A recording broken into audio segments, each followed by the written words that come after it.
Good afternoon, everybody. It's the first Faff Along.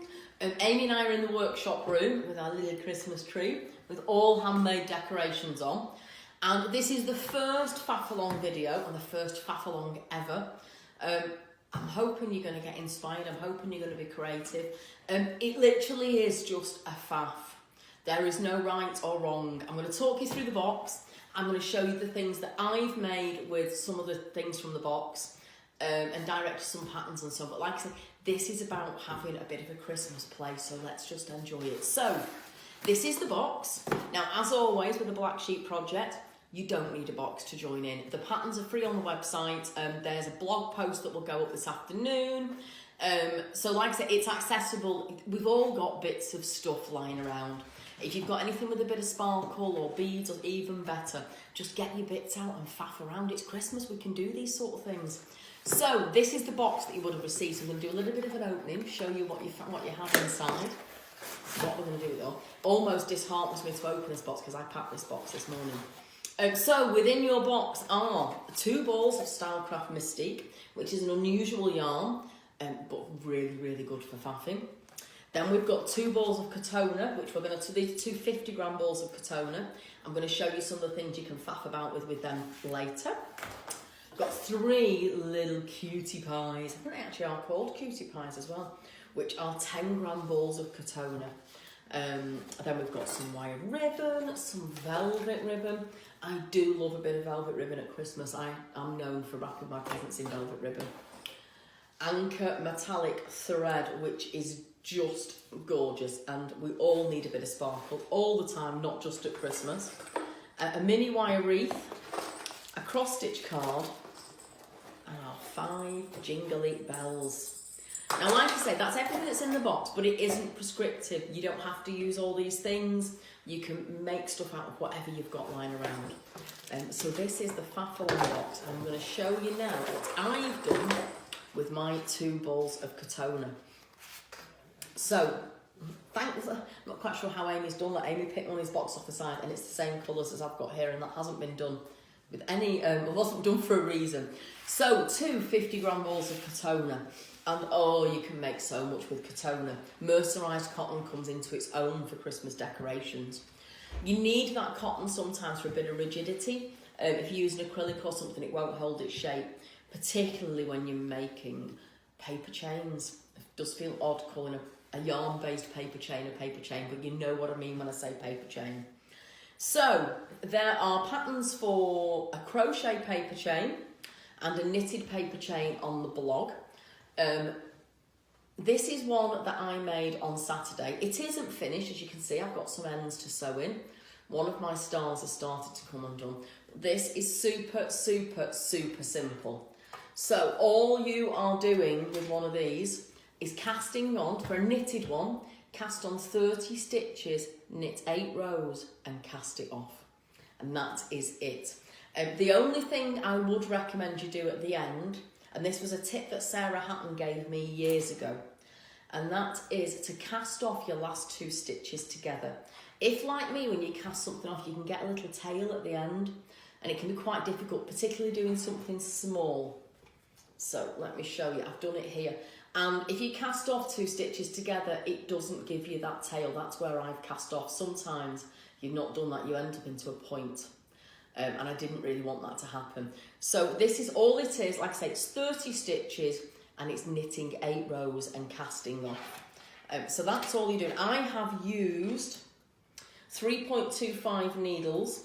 It is a good idea to use quite a tight needle because you do want it to be quite rigid. Can you see how they do hold their shape?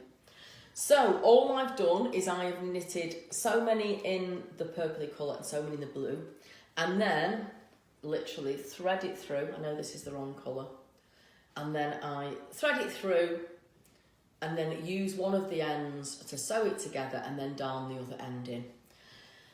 Now, I did this sort of plain paper chain on Saturday afternoon, watching lots of Christmas movies. I watched It's a Wonderful Life. It's my first Christmas movie every year, and I'm embracing Christmas quite early this year. The tree hasn't gone up yet, that will be this weekend. But yes, I watched It's a Wonderful Life. I then watched Christmas in Connecticut with Barbara Stanwyck in it. which is an old black and white one. It's on BBC at the moment. And then on Sunday afternoon, I settled down and I watched Love Actually, which always puts a smile on my face. And I decided to faff on Sunday afternoon. So I'd made lots of knitted paper chains on Saturday, then decided to faff. And I am no great embroiderer.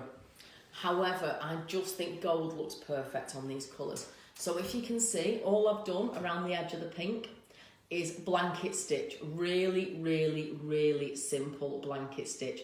And I've used the first stitch of the round, the first stitch here, as my sort of marker, so my stitches are all the right length. So on each of the pink ones, I'm going to do blanket stitch. And I do think that looks super, super pretty, doesn't it? Now, what I have also done, and this one is coming undone a bit, I need to tie my ending a bit better, is embroidered almost a star, if you can see, in the middle of each of the blue ones, because I thought that was a nice alternate. And this is going to look fabulous on my tree. This isn't obviously my tree from home, but isn't that going to look great on there? So that is knitted. Now, another couple of tips that I've done, and I've done this on the crochet and on the knitted, so it doesn't move around and I lose my star, which I've embroidered on. And the embroidered star is really easy. It's just a long stitch that way, round a couple of, that way, I'll do it that way, round a couple of times. Move your needle to this direction, long stitch round here a couple of times, and then literally to give it that star look, go diagonally and bring it over the top, and then to the other diagonal and bring it over the top, and that's it, and fasten off on the other side. And again, it just makes it look really festive, doesn't it? So what I have then done, I've actually stitched in so that they don't move and so that that star is always in the middle. I have sewn, just done a couple of tiny little stitches over the top of one another in the middle of both of these, so it holds them both into the right place. So that is the knitted Faff Along paper chain. I say 30 stitches, 8 rows, cast off, and then sew it together. And then if you are going to faff along with gold thread though, it is worth saying to you, do your embroidery before you sew it together, because it's miles easier. I didn't, as you can see on most of these, and it's a bit of a faff to do it, but I did start on other pieces. Then, if we've got a knitted crochet chain, knitted crochet chain, that doesn't make sense. I should say, so faffing always needs to be done with a cup of tea or a cup of something festive and chocolate. I've got a Kit Kat. Other chocolate bars are available. So this was the crochet one. The crochet one is just as simple. It is literally chain 27 stitches and then turn your work, chain 1 and then go into the bottom chain, so you end up with 26 DCs across your bottom chain, and then repeat that 4 times. I've actually got it all written down here. So chain 27, move back on yourself, skip the first stitch and then chain into the following 26 and do a DC in each one, and then it's 4 DC rows and then just stop it.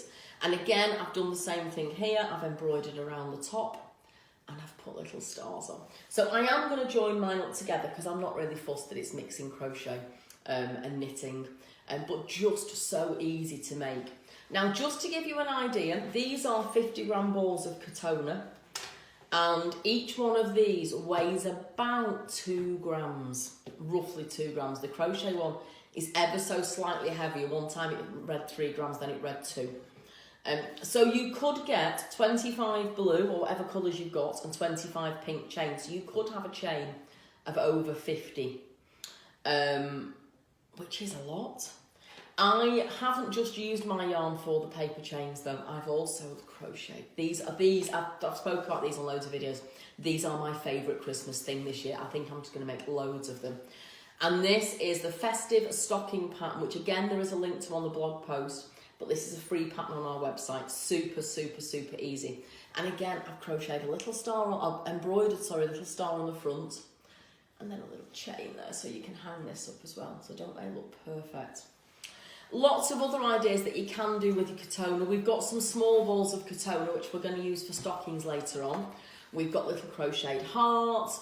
I did try, I'm not sure I should probably show you this actually, because it's certainly not my best work. I've tried to knit a Christmas tree from when I was faffing Amy's giggling away over there because it's a really bad Christmas tree. So I have tried to knit a Christmas tree and put some gold on it and think it's going to be like tinsel. That didn't really work, but it doesn't matter, I'm just faffing. Like I said, this isn't about anything to get worked up about, upset about, etc. This is just having a bit of a play with some nice bits and pieces. Did I have anything else? So no, so like you say, you could knit a Christmas tree, that's a good present topper, a better Christmas tree than that. I will work on the pattern and put a pattern on the next blog post. So that's ideas for your katona, and I think I've covered everything. Crochet paper chains, knitted paper chains, and gorgeous little sparkly boots.